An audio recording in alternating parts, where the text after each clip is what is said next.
From Marilyn Monroe's curtsy to a queen who needed no introduction, respect met royalty, and Hollywood knew its place. To a garden kiss for Grandma from William and Catherine. Royalty? Yes, but family first. And even scolding a mischievous Shetland pony for trying to eat her flowers.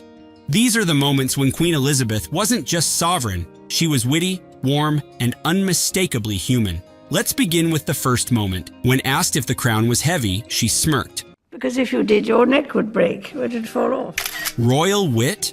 Still sharp as the jewels. There are some disadvantages to crowns, but otherwise. The Queen herself chased after a young Prince William, who was sprinting after the wedding carriage of Prince Andrew and Sarah Ferguson. Even as monarch, she was still very much Granny.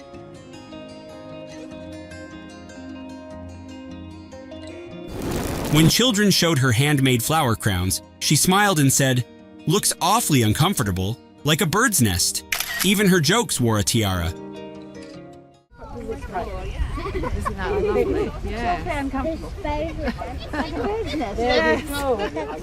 Touring a hospital, she found a student nurse in bed.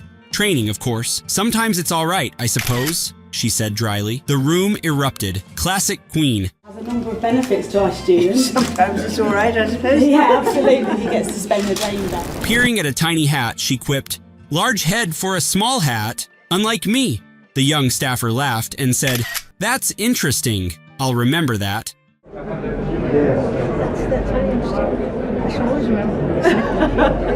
Thank you very much for that. Watching an itchy piglet rub up against a bin, she simply chuckled. No stiff upper lip, just delight in the moment.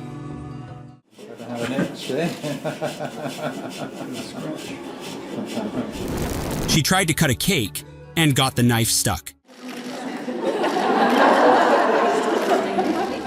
Princess Anne helped. They laughed. The Queen looked like she ruled over a tea party.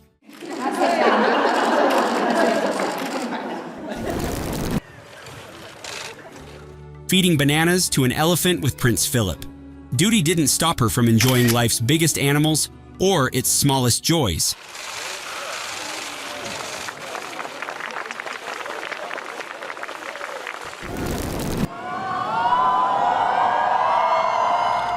At King's College London, all eyes were on the Queen. Even Princess Catherine stepped back, wearing muted tones so Her Majesty could shine.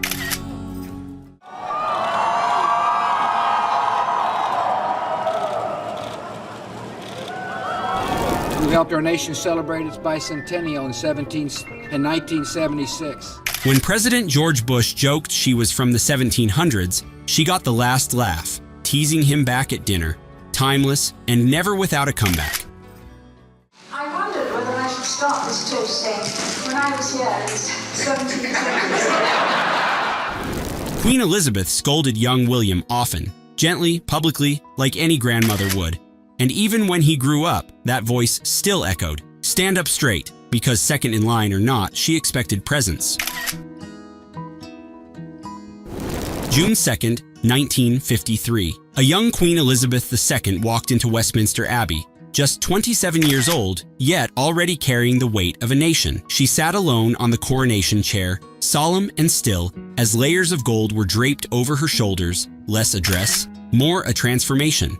With scepters in hand and a crown lowered onto her head, Elizabeth didn't just become queen. She became a symbol. Prince Philip bowed and kissed her hand, not just as consort, but as witness to history. And when she walked out, robed, crowned, and radiant, the second Elizabethan age had begun. Queen Elizabeth II was brighter than even the biggest stars of every era, because no matter who stood beside her, the crown always stole the spotlight. The Queen knighted Paul McCartney in 1997. By 2018, she honored him again, this time as a Companion of Honor, one of Britain's highest awards. Two British icons, one unforgettable bond. Ordering us around. There you go, lads. Look at this. Wonderful. What's this? In 1953, Queen Elizabeth met the cast of Rob Roy, Gary Cooper, Alec Guinness, Gene Crane, Dirk Bogarde, Jack Hawkins. But even among legends, she was the moment.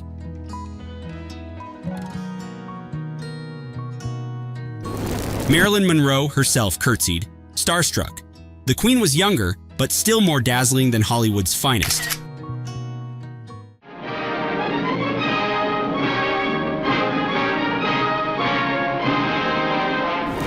Madonna, pop royalty, curtsied too. Even the queens of music knew when they'd met the real thing. And Lady Gaga bowed low, still in her stage costume. Even in glitter and lace, respect was non-negotiable.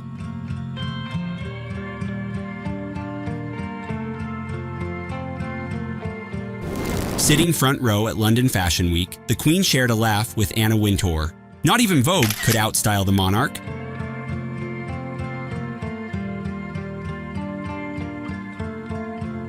Brian May, Jimmy Page, Eric Clapton, Jeff Beck, 4 guitar gods.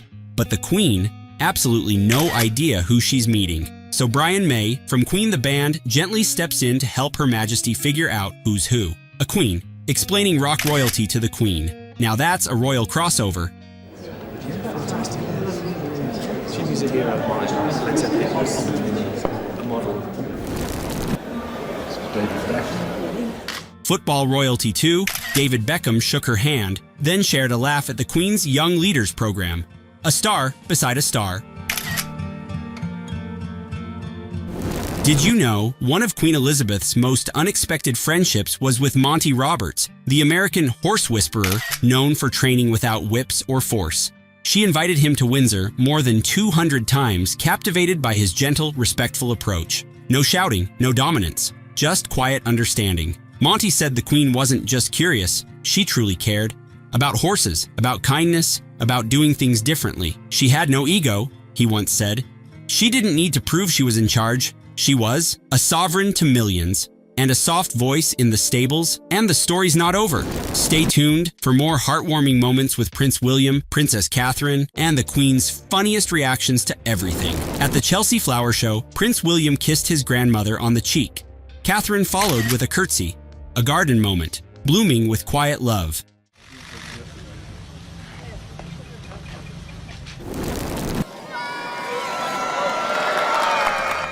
At Windsor, Prince William gently explained the new bronze horses to her. Not just a prince guiding his queen, but a grandson helping his nan.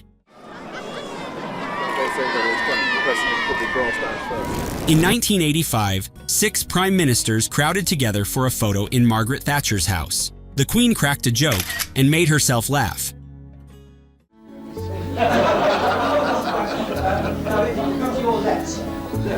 When the Shetland pony Lance Corporal Cruachan IV, the proud mascot of the Regiment of Scotland, tried to munch her bouquet, the Queen didn't miss a beat. With a grin and a sharp, she hid the flowers behind her back like a schoolgirl protecting a snack. Given a painting of her younger self during a visit to Germany, the Queen blinked. And that is supposed to be my father? Yeah! She seemed to ask. For once, she was caught off guard. She bet on the right horse and won 16 pounds. That's smirk, pure royal mischief. Well, you get 16 pounds. 16 pounds. 16 pounds. Winning. Happy Mummy's Day. On Mother's Day, then Prince Charles and Camilla served her breakfast in bed. She fed the puppies from under the covers. Even queens deserve cozy mornings. Okay, bye for now.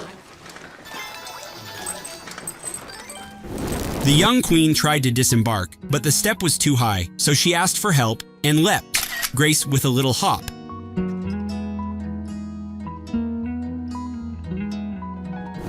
During her 90th birthday parade, Prince Philip knocked on the roof of the car to say, "Hurry up." The Queen, she just smiled.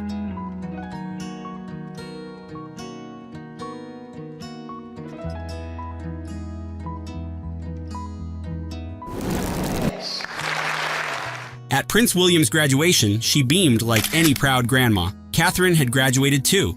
Perhaps the Queen already knew the future was in good hands.